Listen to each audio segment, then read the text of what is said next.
ओम श्री गणेशाय नमः। जय श्रीमन नारायण, जय आदिशक्ति माता।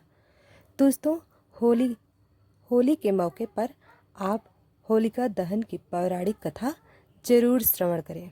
तो आइए श्रवण करते हैं होलिका दहन की पौराणिक कथा। हिंदू पंचांग के अनुसार प्रत्येक वर्ष फाल्गुन मास के शुक्ल पक्ष की पूर्णिमा तिथि पर प्रदोष काल में होलिका दहन का आयोजन किया जाता है। यह आयोजन गांव या मोहल्ले के किसी खुली जगह पर किया जाता है। खास लकड़ियों से तैयार की गई चिता पर गोबर से बने होलिका और प्रहलाद को स्थापित किया जाता है, जिसे गुलारी या बकुल्ला के नाम से भी जाना जाता है। इसके बाद होलिका दहन के शुभ मुहूर्त में होलिका के पास गोबर से बनी ढाल भी रखी जाती है और 4 मालाएं मौली फूल, गुलाल, ढाल और गोबर से बने खिलौने से बनाई जाती है। उन्हें अलग से रख लिया जाता है। इनमें से एक माला पितरों के नाम समर्पित होती है, दूसरी माला हनुमान जी के लिए, तीसरी शीतला माता और चौथी माला घर परिवार के लिए रखी जाती है। हिंदू कैलेंडर के अनुसार वर्ष के अंतिम माह फाल्गुन माह पूर्णिमा को होलिका दहन होता है। धार्मिक मान्यताओं के अनुसार होलिका दहन पर्व को बुराई पर अच्छाई की जीत के रूप में धूमधाम से मनाया जाता है। पुराणों में होलिका दहन के संदर्भ में नारायण भक्त प्रहलाद की कथा को वर्णित किया गया है, जिसमें बताया गया है कि कैसे अत्याचारी राजा हिरण्याकश्यप ने पुत्र की हत्या के लिए षड्यंत्र रचा था, जो भगवान नारायण की कृपा से सफल नहीं हो पाया। भारत के विभिन्न हिस्सों में होलिका दहन की छोटी होली और होलिका दीपक के नाम से भी जाना जाता है। साथ ही इस पर्व के आध्यात्मिक और वैज्ञानिक कारण दोनों छिपे हुए हैं। होली की पौराणिक कथा 4 घटनाओं से जुड़ी हुई है। पहली होलिका और भक्त प्रहलाद, दूसरी कामदेव और शिव, तीसरी राजा पृथु, राक्षसी रुंडी और चौथी श्री कृष्ण और पूतना। लेकिन उक्त सभी में होलिका और भक्त प्रहलाद की कथा को ही मान्यता है, क्योंकि इसी की घटना की याद में होलिका दहन करके दूसरे दिन भक्त प्रहलाद के बचने की खुशी में धुलंडी का त्यौहार मनाया जाता है। होलिका दहन, जो होली से एक दिन पूर्व मनाया जाता है, धार्मिक दृष्टि से अत्यंत महत्वपूर्ण माना जाता है। यह बुराई पर अच्छाई की विजय का प्रतीक है और भक्तजन इसे संपन्नता और सुख की कामना के लिए करते हैं। हिंदू धर्म की मान्यताओं के अनुसार यह परंपरा प्रहलाद और होलिका की कथा से संबंधित है। इस दिन लकड़ियों, उपलों, गाय के गोबर से बने कंडे और अन्य सामग्रियों को जलाकर होलिका दहन किया जाता है। भक्तजन अग्नि की परिक्रमा करते हैं और भगवान विष्णु से शांति और सुख का आशीर्वाद प्राप्त करते हैं। कई स्थानों पर होलिका दहन की राख को पवित्र माना जाता है और इसे घर लाने की परंपरा भी प्रचलित होती है। होली, जिसे रंगों का पर्व कहा जाता है, आनंद और एकता का प्रतीक है। यह त्यौहार न केवल सर्दियों के अंत और वसंत के आगमन का संकेत है, बल्कि यह पुराने मतभेदों को भुलाकर नए संबंध को स्थापित करने की भी प्रेरणा देता है। होली के अवसर पर लोग रंग और गुलाल लगाकर एक दूसरे को गले मिलकर और मिठाइयों का आनंद लेकर अपनी खुशियों का साझा करते हैं। यह पर्व विशेष रूप से अपनी जीवंत और रंगीन परंपरा के लिए प्रसिद्ध है। इस दिन गलियों और मोहल्लों में लोग ढोलन नगाड़ों की धुन पर नाचते हैं, गुजिया, ठंडाई और विभिन्न व्यंजनों का स्वाद लेते हैं और पूरे उत्साह के साथ रंगों की मस्ती में लिपट जाते हैं। ऋषि कश्यप और जानते हैं 2 बलशाली पौराणिक हिरण्याक्ष और हिरण्यकशिपु थे और 2 पुत्रियां सिंघिका और होलिका थीं। हिरण्याक्ष धरती को जल में डुबो दिया था, तो भगवान विष्णु ने बड़ा अवतार लेकर हिरण्याक्ष का वध किया था। सिंहिका को हनुमान जी ने लंका जाते वक्त रास्ते में मार दिया था। अब बच्चे हिरण्याक्षिपु और उनकी होलिका इन्हीं की है। यह कथा एक बार की बात है। त्रैलोक्य पर विजयी प्राप्ति के लिए हिरण्याकश्यप ब्रह्मा की तपस्या में लीन था। असुर राज हिरण्याकश्यप की तपस्या से प्रसन्न होकर ब्रह्मा जी ने उसे वर मांगने को कहा, तो उसने कहा कि अमरता का वरदान चाहिए। ब्रह्मा जी ने कहा कि यह संभव नहीं, कुछ और मांगो। तो उसने कहा कि उसके बनाए किसी प्राणी, मनुष्य, पशु, देवता, दैत्य, नाग आदि किसी से मेरी मृत्यु ना हो। मैं समस्त प्राणियों पर राज्य करूं, मेरे कोई ना दिन में मारे ना रात में मारे, ना घर के अंदर मार सके ना घर के बाहर मार सके, कोई ना अस्त्र के प्रहार से और ना किसी शस्त्र के प्रहार से मार सके, ना भूमि पर, ना आकाश, ना पाताल में, ना स्वर्ग में। ब्रह्मा जी तथास्तु कहकर उसे वर प्रदान करके अंतर ध्यान हो गए। हिरण्याक्षपु जब तपस्या में लीन था, तब उसी दौरान देवों ने असुरों पर आक्रमण कर उन्हें परास्त कर दिया और देवराज इंद्र हिरण्याक्षपु की गर्भिणी पत्नी कयाधु को बंदी बनाकर ले गए। परंतु बीच रास्ते में ही उनकी मुलाकात देव ऋषि नारद से हुई।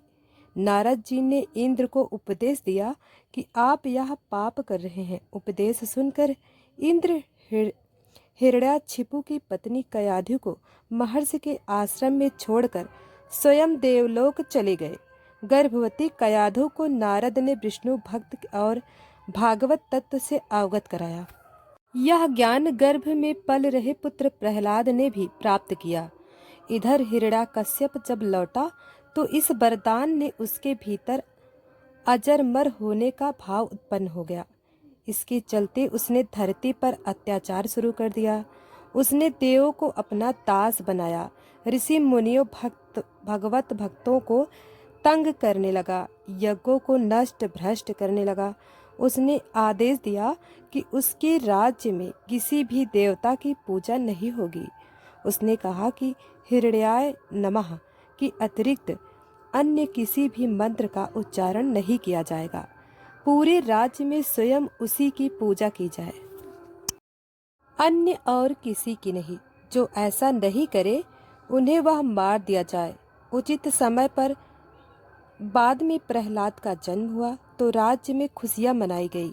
हिरण्याकश्यप के 4 पुत्र थे, अनुह्लाद, हल्लाद, भक्त प्रहलाद और संह्लाद। प्रहलाद का उपनयन संस्कार करके उसे गुरुकुल भेजा गया। कुछ समय बाद हिरण्याकश्यप को यह जानने की उत्सुकता हुई कि गुरुकुल में मेरे पुत्र क्या सीख रहे हैं। उसने प्रहलाद को बुलाकर पूछा, तुमने गुरुकुल में क्या सीखा? प्रहलाद ने कहा, भगवान विष्णु के नवविध भक्ति सीखी। अपने पुत्र के मुख से अपने शत्रु विष्णु का नाम सुनकर हिरण्याकश्यप क्रोधित हो गया।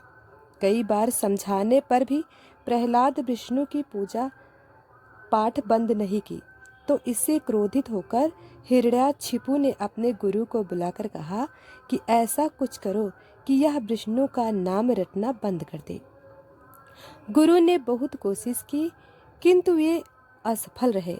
तब असुर राज ने अपने पुत्र की हत्या का आदेश दिया। सैनिकों द्वारा उसने विष दिया गया, उस पर तलवार से प्रहार किया गया, विषधरों के सामने छोड़ा गया, हाथियों के पैरों तले को चलवाना चाहा, पर्वत से नीचे फेंकवाया। लेकिन श्री हरि विष्णु की कृपा से प्रहलाद का बाल भी बाका नहीं हुआ। फाल्गुन शुक्ल सप्तमी को प्रहलाद को बंदी बनाकर पूरे 8 दिन तक त्रास किया गया। हर तरह से मरने का प्रयास किया। हिरण्याक्षपु को चिंता होने लगी कि यह नहीं मरा तो लोग विष्णु की ही भक्ति करेंगे। उसकी चिंता को देखकर उसकी बहन होलिका ने कहा कि आप चिंता न करें भैया, मुझे ब्रह्म से वरदान प्राप्त है कि मैं किसी भी प्रकार से अग्नि में जलकर नहीं मर सकती हूँ। अग्नि में तो सभी भस्म हो ही जाते हैं।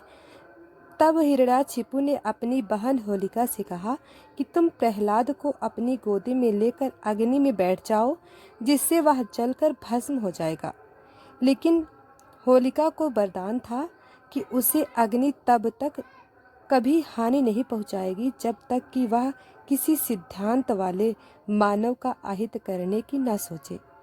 होलिका यह बात भूल गई थी। वह अपने भाई को बात को मानकर अपने भतीजे प्रहलाद को गोदी में लेकर अग्नि में बैठ गई। उस दिन फाल्गुन माह की पूर्णिमा थी। सद्गति वाले प्रहलाद को अहित करने के प्रयास में होलिका तो स्वयं जलकर भस्म हो गई और प्रहलाद श्री हरि विष्णु का नाम जपते हुए अग्नि से बाहर आ गया। यह देखकर हिरण्याकश्यप और भी ज्यादा क्रोधित हो गया और चिंतित हो गया। इस घटना के बाद हिरण्याकश्यप ने प्रहलाद को एक खंभे से बांध दिया। फिर भरी सभा में प्रहलाद से पूछा, किसके बलबूते पर तू मेरी आज्ञा के विरुद्ध कार्य करता है? प्रहलाद ने कहा, आप अपना असुर स्वभाव छोड़ दें। सबके प्रति समता का भाव लाना ही भगवान की पूजा है। हिरण्याकश्यप ने क्रोध में कहा, तू मेरे सिवा किसी और को जगत का स्वामी बताता है। कहाँ है यह तेरा जगदीश्वर? क्या इस खंभे में है जिससे तू बंधा है? यह कहकर हिरण्याकश्यप ने खंभे में घूंसा मारा। तभी खंभा भयंकर आवाज करते हुए फट गया और उसमें से एक भयंकर डरावना रूप प्रकट हुआ, जिसका सिर सिंह का और धड़ मनुष्य का, पीली आंखें, बड़े बड़े नाखून, विकराल चेहरा और तलवार सी लपलपाती जीव, यही नरसिंह अवतार थे। उन्होंने तेजी से हिरण्याकश्यप को पकड़ लिया और संध्या की बेला में, ना दिन में ना रात में, सभा की दहली पर, ना बाहर ना भीतर, अपने जांघों पर रखकर, ना भूमि पर ना आकाश में, अपने नखों से, ना अस्त्र से ना शस्त्र से उसका कलेजा फाड़ डाला। हजारों सैनिकों जो प्रहार करने आए, उन्हें भगवान नरसिंह ने हजारों भुजाओं और नख रूपी शस्त्रों से खदेड़कर मार डाला। फिर क्रोध से भरे नरसिंह भगवान सिंहासन पर जा बैठे। तब प्रहलाद ने दंडवत होकर उनकी प्रार्थना पूजा की। प्रहलाद का राज तिलक करने के बाद नरसिंह भगवान चले गए। अब आइए सुनते हैं राधा कृष्ण की होली की कथा। द्वापर युग की कथा के अनुसार जब भगवान कृष्ण शिशु थे, तब कंस ने उन्हें मारने के लिए पूतना नाम की राक्षसी को गोकुल भेजा। फाल्गुन पूर्णिमा के अगले दिन पूतना ने अपने स्तनों पर विष लगाकर कान्हा को स्तनपान करवाया, लेकिन दूध पीते पीते कान्हा ने उनका वध कर दिया। लेकिन इससे सांवले कान्हा का रंग और सांवला हो गया। इसके बाद कान्हा और बड़े हुए तो उन्हें अपने रंग के सांवले होने का दुहक हुआ। कान्हा ने इसका दुख मैया यशोदा से व्यक्त किया। एक दिन माता यशोदा ने यूं ही कह दिया कि तुम राधा के गोरे रंग से समस्या है तो तू उसे किसी भी रंग में रंग दे। बस इतना सुनना था कि कान्हा अपने मित्रों के साथ कई प्रकार के रंग लेकर फाल्गुन पूर्णिमा के अगले दिन बरसाना गांव की ओर दौड़ पड़े। कान्हा जी को जैसे ही राधा दिखी, उन्होंने उस पर कई तरह के रंग डाल दिए और मुख लाल पीला कर दिया। राधा का ऐसा हाल देखकर कई गोपियां भी उन्हें बचाने आईं, लेकिन कान्हा के मित्रों से वे भी नहीं बच पाई। कान्हा और उनके मित्रों ने राधा और गोपियों पर तरह तरह के रंग डाल दिए, तो बदले में गोपियों ने उन पर माखन और पानी इत्यादि से भरी हुई मटकियां फोड़ दी। इसके बाद इस दिन रंग वाली होली खेली जाने लगी। जब श्री कृष्ण नंदगांव छोड़कर मथुरा चले गए, उसके बाद भी श्री कृष्ण की याद में होली उसी तरह से मनाई जाती रही। हर वर्ष होली वाले दिन नंदगांव के पुरुष बरसाना गांव में गोपियों के संग होली खेलने जाते हैं और वहां की गोपियां उन पर लठ बरसाती। तब से बरसाने की लठ मार होली बहुत भी प्रसिद्ध हो गई। दोस्तों, अब आइए सुनते हैं कथा की तीसरी कहानी, कामदेव और शिव की कथा से जुड़ी होली की पौराणिक कथा। जब माता सती अपने पिता दक्ष के यज्ञ में कूदकर भस्म हो जाती हैं, तो उसके बाद शिवाजी गंगा और तमसा नदी के संगम किनारे गहन तपस्या में लीन हो जाते हैं। इस दौरान से दो घटनाएं घटती हैं। पहली तो यह कि तारकासुर नामक असुर तपस्या करके ब्रह्म में अमरता का वरदान मांगता है, तो ब्रह्मा जी कहते हैं कि यह संभव नहीं, कुछ और मांगो। तो वह यह वरदान मांग लेता है कि मुझे सिर्फ शिव पुत्र ही मार सके, क्योंकि तारकासुर जानता था कि सती तो भस्म हो गई हैं और शिव जी तपस्या में लीन हैं, जो हजारों वर्ष तक लीन ही रहेंगे।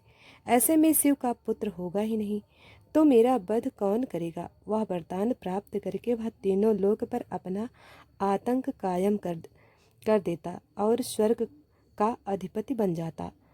दूसरी घटना यह, इसी दौरान माता सती अपने दूसरे जन्म में हिमवान और मैना देवी यहाँ पार्वती के रूप में जन्म लेकर शिव जी की तपस्या में लीन हो जाती हैं।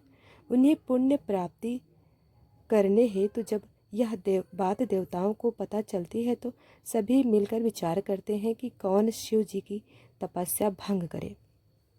सभी माता पार्वती के पास जाकर निवेदन करते हैं। माता इसके लिए तैयार नहीं होती। ऐसे में सभी देवताओं को अनुशंका पर कामदेव और देवी रति शिव जी की तपस्या भंग करने का जोखिम उठाते हैं। शिव जी के सामने फाल्गुन मास में कामदेव और रति नृत्य और गान करते हैं और फिर कामदेव आम के पेड़ के पीछे छिपकर एक एक करके अपने पुष्प बाण को शिव जी पर छोड़ते हैं। अंत में एक बाण उनके हृदय पर लगता है, जिसके चलते शिव जी की तपस्या भंग हो जाती है। तपस्या भंग होते ही उन्हें आम के पेड़ के पीछे छुपे कामदेव नजर आते हैं, तो वे क्रोध में अपने तीसरे नेत्र से कामदेव को भस्म कर देते हैं। यह देखकर देवी रति के साथ ही सभी देवी और देवता तोखी हो जाते हैं। अपने पति की राख को देखकर देवी रति विलाप करने लगती है और कहती है, इसमें मेरे पति की कोई गलती नहीं थी, मेरे साथ क्या करूं? भोलेनाथ, मेरे पति को पुनः जीवित करो। जब भगवान शिव को यह ज्ञात होता है कि संसार के कल्याण के लिए देवताओं की बनाई योजना के तहत ही कामदेव कार्य कर रहे थे, तो उनका क्रोध शांत होता है। तब वे राख में से देवी रति के पति कामदेव की आत्मा को प्रकट कर देते हैं और फिर शिव देवी रति को वचन देते हैं कि द्वापर युग में यदुकुल में जब श्री विष्णु कृष्णा रूप में जन्म लेंगे, तो उनके पुत्र के रूप में तुम्हारे पति का जन्म होगा, जिसका नाम प्रद्युम्न रहेगा। उस काल में संभरासुर का वध करने के बाद तुम्हारे पति से पुनः तुम्हारा मिलन होगा। इस वरदान से सभी देवता खुश हो जाते हैं। शिव जी पार्वती से विवाह करने की सहमति भी देते हैं। यह सुनकर प्रसन्न होकर सभी देवता फूल और रंगों की वर्षा करके खुशियां मनाते हैं। तो दोस्तों, आपको यह कथा कैसी लगी, आप वीडियो में कमेंट करके हमें ज़रूर बताएं। अभी तक वीडियो को लाइक सब्सक्राइब नहीं किया है तो अभी कर लें। धन्यवाद।